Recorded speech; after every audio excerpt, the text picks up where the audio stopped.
Thanks for hanging out with us for Sports Take, JAKIB Sports YouTube Network on this Wednesday, February 22nd, as we are, believe it or not, guys, in a week it's March. So we're I know, you're welcome, Gunner. I like to give you a little something there because I know we're almost there, almost springtime. Today's Ash Wednesday too, right? Isn't it? And yesterday was Fat Tuesday. Yes. Catching everybody as I'm getting caught up on everything that's going on. Must be nice. I'm in this trying to figure out what the heck we're going to talk about half the time, but I don't even know what's going on. All right, so so let's hit a couple things, guys. And I think this is interesting because, like we talked about, you're going to have some Eagles step up because you're not going to bring everybody back as much as we would love everybody to come back who were free agents. Not everybody. Yeah. There's going to be some real good players walking out the door. It's just the reality of the situation. Yep. All right. So let's start with Jordan Davis. Jordan Davis is an interesting name. First round pick last year out of Georgia. Moved up to get him. You know, he was a gigantic athletic dude. I mean, a combine freak. He did lose some weight and was playing pretty well, and he hurt his ankle. And I think that set him back a little bit. But he ended up playing 16 games on the season, 17 snaps per game, which is not a ton, 18 tackles, 1 tackle for loss, no sacks. Now, in fairness to the position and what he was being asked to do, he's never going to be a guy that puts up a ridiculous stat line. All right. It's just not the way I don't think, at least, Barrett, tell me if you disagree. But did you see enough from him to feel good about him next year? I did. I see the potential. I see once he wants to go one way, you can't stop him from going that way. It's just when he gets a part of really, really being indoctrinated into the defense and whatever defense we're going to be running, he's going to be learning from the ground up, and I think he's going to be pretty good. I think that he's going to make that transition to being a dominant, unblockable guy. But we need for him to take hold of the defense like now. That's why it's imperative that we get the defensive concepts in, because we need the defensive coordinator in so we know what those concepts are going to be. So he has to come out and play at a high level. You're not going to be able to bring back, 3 of the 4 starters you're not going to be able to bring back. They might keep one, and that might be Hargraves. But Fletcher Cox, Ndamukong Suh, Linville Joseph are gone. Mm-hmm. They're gone. If you had a starting 2 interior guys right now, you would have to say it's Jordan Davis and Milton Williams. Milton Williams showed that he can play at a high level. He can play both types of defense. He can play 1 gap and 2 gap. He's shown the ability to be explosive, rush very, very well. If he gets his counterpart going, and that's Jordan Davis, to play at a high level, I mean, pick your poison. Do you want a 6'6", 340-pound machine that once he gets going one way, you can't stop him? Or an explosive Milton Williams who knows how to jump the gap, get up the field, and make plays?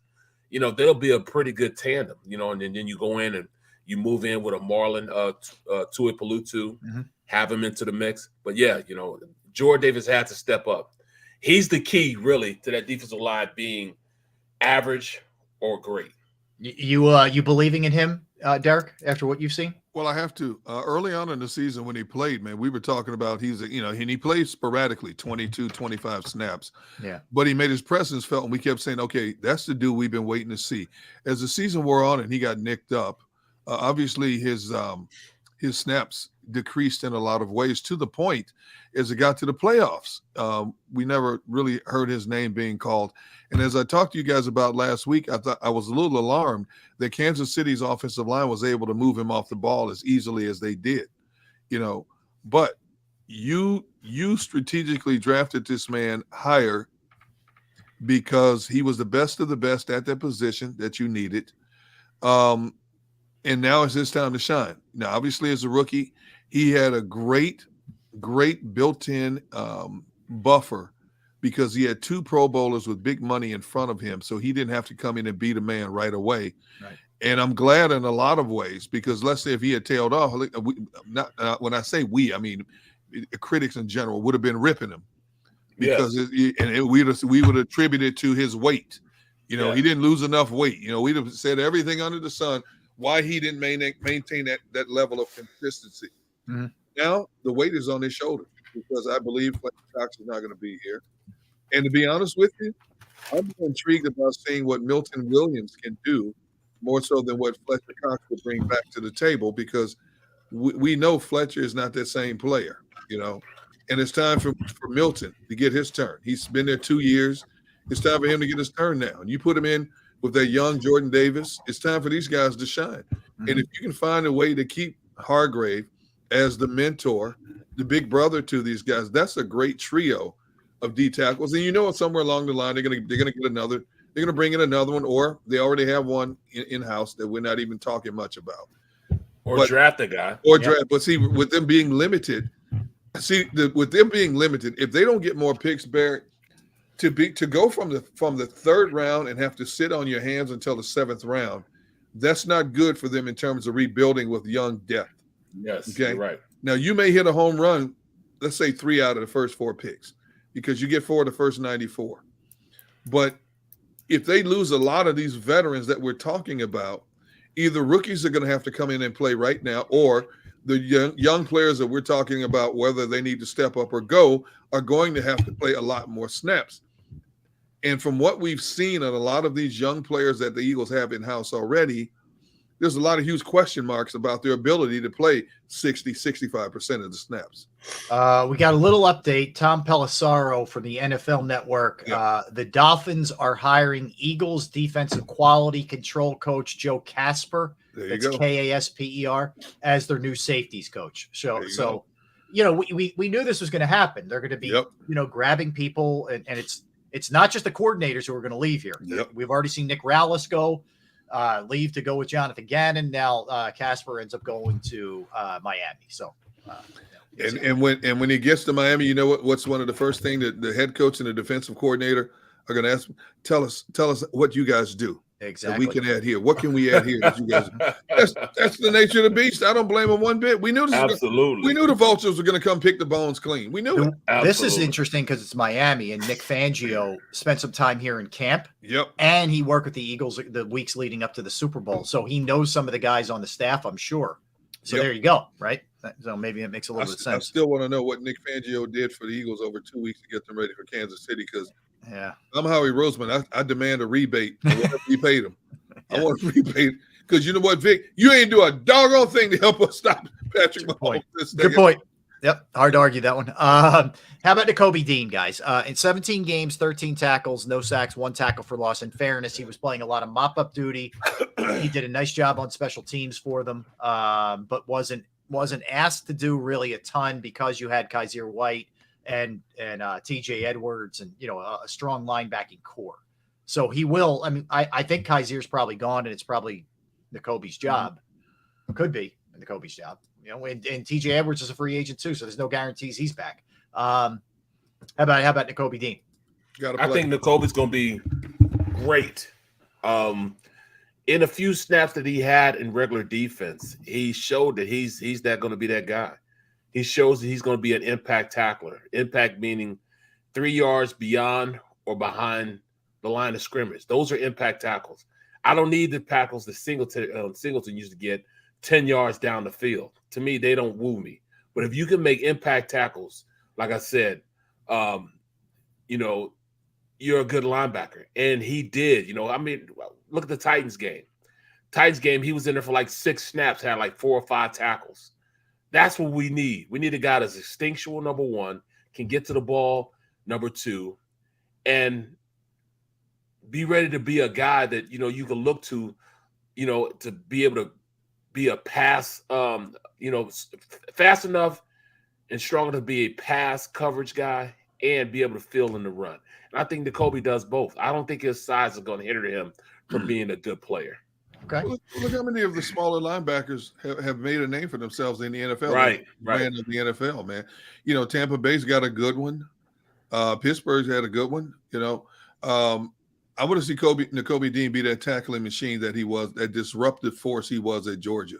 And I think he's best suited to play the weak side. I don't want to see him in the middle. I want to see him on the weak side where he played his ball in Georgia. Now, they moved him around a lot, and that dude shot the gas. A lot of times I'm watching Georgia play, he was shooting gas before offensive linemen could even get out of the stance. Yep. And I want to see that Nakobe Dean on the football field. And I think it's his time to shine. You know, strategically, you know, people talk about how he didn't get a whole lot out of this year's draft, but it was very strategic if you think about it. That's what I'm telling you. How he knew what was coming way back when. You know, everybody was shocked Nakobe Dean was still sitting on the board in the 3rd round. So he knew that he was going to go out and get a one-hit wonder in Kazir White and probably would have garnered a big money. You got Nakobe Dean. He knew the big money's involved in Fletcher Cox and Javon Hargrave. It wouldn't be feasible or financially, smart to try to bring both of those guys back at big money. You got to continuously get younger to get better. It's plain and simple. Mm-hmm. So you got 2 players now. We talk about who we could possibly lose, but you got 2 guys sitting there that you should be able to plug and play. They've had one. Now, the only difference is you're going to have a different coordinator. So you've got to learn new ideology of whoever the guy is they're going to bring in. But you're with this organization. You know what's expected of you in year number 2 now. Your body's not beat up from a rookie campaign. You only play sporadically. So now it's your time to shine. We took 2 players from a national championship team that play the game at the highest level in the best college conference in all of football. And we expect the same things here. So now it's your turn. You're a year older, a year wiser. You know what to do to get your bodies ready in the off season. You know what it takes. You got to stay in your playbook. You know you got to be in this building X amount of hours. It's time for you to shine now. So it's a strategic move by Howie. Yep. In that regard. Yeah, I mean, he was planning ahead with those draft picks. That's for sure. Yep. Let me hit you with this, just sort of on the theme of what we're doing, but a slight veer off here. So Miles Sanders on his Instagram just posted, Miles Sanders, I love Philly. Just bring me back. I hope they bring me back. When asked if he had a message to Howie Roseman and the organization, I love you. I hope you love me too. So I don't know. Sounds like a hometown discount. Well, that's right. Am I crazy, Barrett? When I see something like that, I'm thinking, is he trying to tell you, like, dude, I'm not going to try and hold you up. You just get me a decent number and I'm coming back here? Does that change things a little bit? See, with the running back position, it doesn't garner a lot of money. Yeah. And, we're talking about maybe 3 years, 20 million or something like that. Yeah. 3-4 years, 20 million, and I think that he would take something like that compared to what other guys are getting in the league. I mean, starters, 1,000-yard rushers, they were getting, look what Zeke Elliott got, bro. That's crazy. 75 million? Insane. That's done. That stuff's not going to happen anymore. Yeah, that was absolute, stupidity by the owner of the Cowboys. And he sees it now. And right now they're in salary cap dungeon because of him. So right now they're trying to think, all right, what are we going to do? Are we going to keep him? Well, he kind of has him a little bit, both sides are, have a lot to say because he, the starter right now is hurt. He's out for at least half the season. So right now Zeke is probably going to be a starter. Pollard. Yeah, well, Pollard's a free agent too, though. Right. Yeah. Right. But you can't. Are you going to pay him right now when he's hurt? You probably can and get him at a discount rate, and hope that he comes back mid-season and be okay. Mm-hmm. But the likelihood of him starting the season off is slim to none. Yeah. Tony Pollard ain't leaving the building. If I'm Dallas's front office, Tony Pollard ain't leaving the building. Yeah, I agree. Well, he'll be cheap right now because he's hurt. He will, but he may sign a 1-year deal, a prove-it deal. He may go that route, but I think it's quite obvious for him and his representation that now he has supplanted Zeke Elliott as their number 1 back in that offense. And if you can sign a decent contract on a prove-it year in the same system you just flourished in, that's a smart move on your part.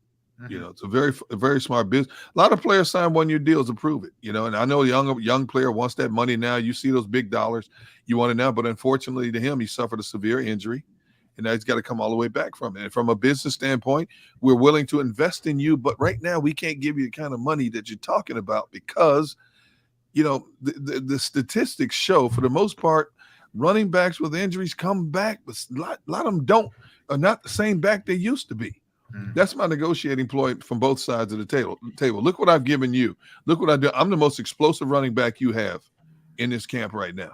And from the other side, from a business perspective, I hate to say this, but right now you're damaged goods, and we have to go by the stats. We believe you can do it, but we need you to show it to us one more time. Just one more. That's all we need. Well said. You know, Cam Jurgens, we didn't see him. He was a you know, just a backup ready to go if you needed him. Thankfully, Kelsey got through the season and the offensive line stayed intact for the most part. But he could play either position, and we know that gives him nice flexibility depending on what Kelsey ends up doing and or if Isaac Sayamalu walks. So that's Jurgens' situation. Barrett, let's jump on what you mentioned before we took a timeout. Guys who are here who you may want to move on from. And I personally, you hit the nail on the head with the one. I don't need to see any more Quez Watkins. I know he has speed, but not only does he drop passes, he comes up with really untimely plays. The fumble killed them in the Washington loss. He broke off a couple routes, which resulted in Jalen interceptions, which to me weren't on Jalen. I'm just not a fan. I'll tell you generally, I'm not a fan. I appreciate his speed, but I can find a fast guy. But where do you guys fall with Quez? He was a specialist type of player.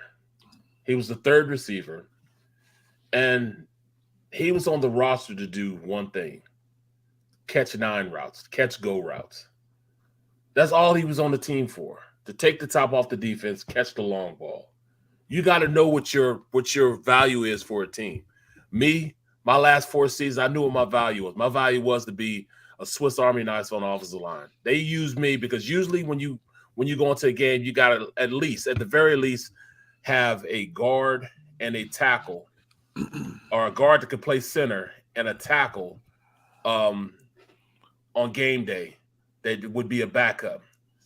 And the Steelers knew with me, I could play guard, center, and tackle, so they could have just one guy, and hopefully 2 guys don't get hurt, but just one guy to play all 5 positions on the offensive line. Mm-hmm. So it gave them the autonomy then to go ahead and just dress the extra linebacker if they need the extra linebacker, or dress an extra receiver or an extra DB. I knew my role. He didn't know his role. His role was to catch 9 routes. That's his total. That's the totality of what they brought him in for, what he needed to do. And he stunk at it. I mean, when that pass that he dropped in the Super Bowl, and it was a drop. He slowed down on the route, number 1. Number 2, he did get to the ball, got both hands on the ball, and dropped it. That's unacceptable. He got both hands on the ball and dropped it. Mm-hmm. Even if he got fingertips on the ball and he dropped it, it would have still been a drop. If it hits your hands, it's got to be caught. And he didn't do it. So would I bring him back? No, because you don't know your role. Mm-hmm. It didn't matter if you were coming off the bench, you hadn't ran anything, you weren't warm, you didn't know the playbook or whatever. You knew your role. Run a 9 route, catch the ball, and we throw it to you. And he could not execute it. So do I want him back? No, because he never understood his role. It doesn't matter what was going on at that time.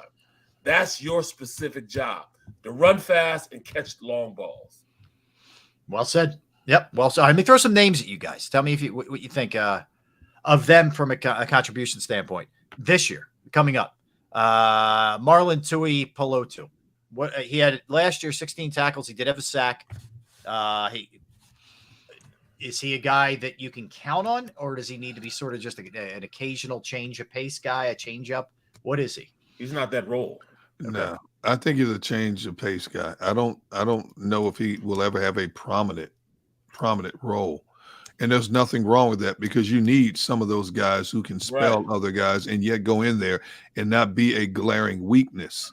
And I think that's what he provides you. I don't think he will ever elevate his status to anything more than a situational player, meaning give somebody a breather, go in for somebody who's injured, or maybe because of his body size, you might fit this certain down and distance situation.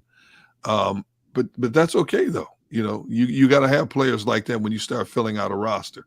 I like his game, just haven't seen enough of his game to really give a fair evaluation. Right. I'll say this though. He's just a guy. Yeah. And you can find just the guys everywhere. Mm-hmm. And I hate, just being real about the situation. We have more than enough just guys on the roster. Yeah. You look at you look at some guys that can come in and Marvin Wilson. I believe Marvin Wilson will give him more of a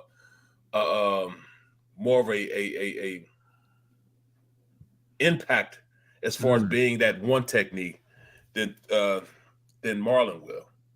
I think that Marvin showed a lot more explosive nature when he was in the game, but they didn't play him a lot because he had more experiences with Toi Pelutu. So when you have just a guy, we got to make a difference between those two guys, and I don't think he did enough to make that much of a difference to really think about him being a guy that you can transfer from. And I'm not saying cut him, give him an opportunity to go out there and see if he can play at a high level. But if he doesn't, there's no sweat off our back if he doesn't make the team because he's just a guy. All right. Let me ask you about the Johnsons. Patrick Chiron. Increased role this upcoming year or similar to what we saw this past year? Patrick played a lot more than Chiron did. In fact, Chiron was probably he didn't do as much as I thought he was going to do. They love him, though. You could tell they like him because they kept him on the roster. Right. But Patrick was the guy that was playing more. He was the guy that came in and made more of a difference. You heard his name, and you saw him flash every once in a while when they did put him in. It wasn't like he was just a guy out there. He showed that he could play this game at a high level. So right now, Patrick is a lot ahead of the game than Chiron. Chiron was just drafted a lot higher. I mean, he was drafted higher. You got Chiron as a 6th rounder, and Patrick Johnson's a 7th rounder. So, I mean, all things being equal, he fits with the defense in the 3-4 you need. Chiron's a little bit smaller than Patrick. Patrick can probably play defensive end a lot better than Chiron can. But at this point, if you're looking at all things being equal, I think Patrick Johnson's the better player. Okay. Any other guys you're looking at here? Joe, Bradley, Scott, Joe, McPherson? those two guys. The cornerback position. We need to talk about the cornerback position. Okay. We know we're not going to be able to sign back Bradbury unless we're just going to, not sign, somebody else. It's like a CJ-GJ. You can't sign them both. So it's either you're going to sign CJ-GJ or you're going to sign James Bradbury. So probably not going to be able to sign both of them. So you got to pick one, and I don't think they're going to pick James Bradbury. What I can see them doing is putting Josh Jobe. They really like him a lot. Alabama DB. They really, really like him a lot. He just was hurt probably the entire season. Zach McPherson, he played well in the preseason. I think they gave him an opportunity. He played well given that opportunity. For some reason, they like Josiah Scott better, even at the wide corner. I don't know if I necessarily, like that, but I like Jack McPherson better. I like Joshua Scott. Josh Jobe is the guy, he's got to show me something. He's got to go out there and play. And, he's a big corner. They love his size. But can he differentiate himself from a Zach McPherson? That's what I want to know. Out of those 3 guys, Josiah Scott, Josh Jobe, and Zach McPherson, one of those guys got to be an impact player that could possibly start, and one guy has to be a guy that can come in and play a lot for him. I don't know which one. Yeah, I got you. I would say Davion Taylor. Yeah.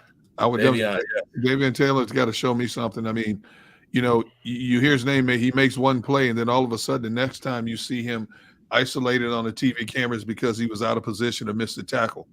I need to see more consistency from him. He was drafted in the 3rd round. You got to get some kind of productivity out of him. You can't use the size as an excuse with a 6'2", 230, because we're starting to see a lot of 6-foot linebackers in the NFL. Now, you supposedly have the speed. You're supposed to be, a run stuffer. I haven't seen enough of it. For as many good plays as we've seen of him, we've seen even more mistakes. So I don't know if that's coaching or a lack of playing time, reps, being over anxious, whatever the case may be. It's time for him to shine.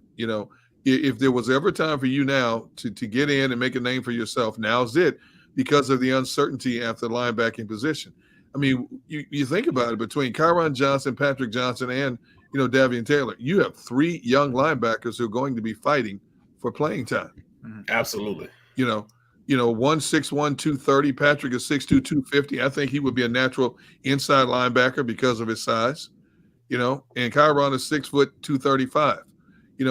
That's becoming more of the norm than the exception for linebackers across the National Football League now. Yeah. And the good thing is they both got playing time. Not a lot of playing time because of people in front of them, but they got valuable playing experience.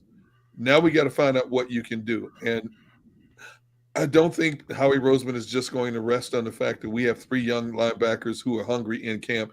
They're going to bring in somebody we're not even thinking about, some veteran, once the free agency dust settles with all the big money. But I think all 3 of those young men have an opportunity to make a name for themselves.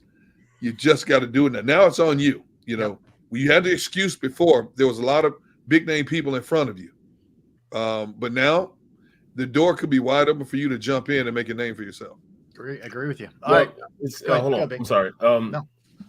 There's really, you got inside linebackers, you got outside linebackers. I think the outside linebackers, like we say, are rush backers, defensive end type of players. And I think that's Kayvon and Patrick Johnson. The interior guys that are going to be trying to look for positions and really play that I see competing for those 2 inside line. I call it the Mike and the Jack.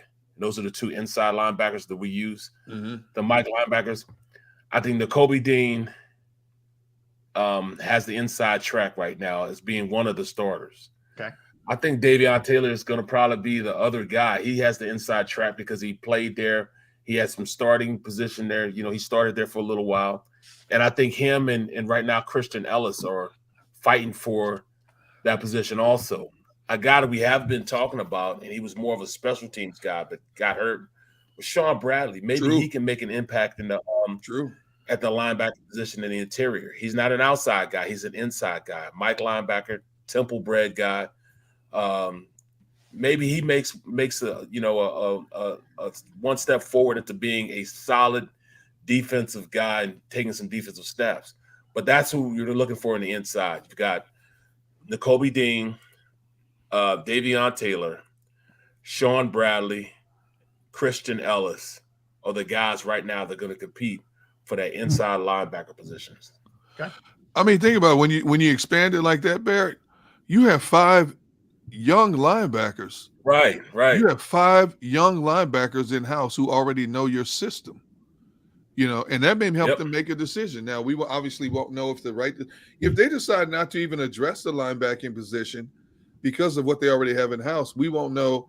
We can talk about what we expect of them from May to September, but we're not going to know until they kick off the regular season to see if it's the right moves or not. But again, you're in a good position with depth.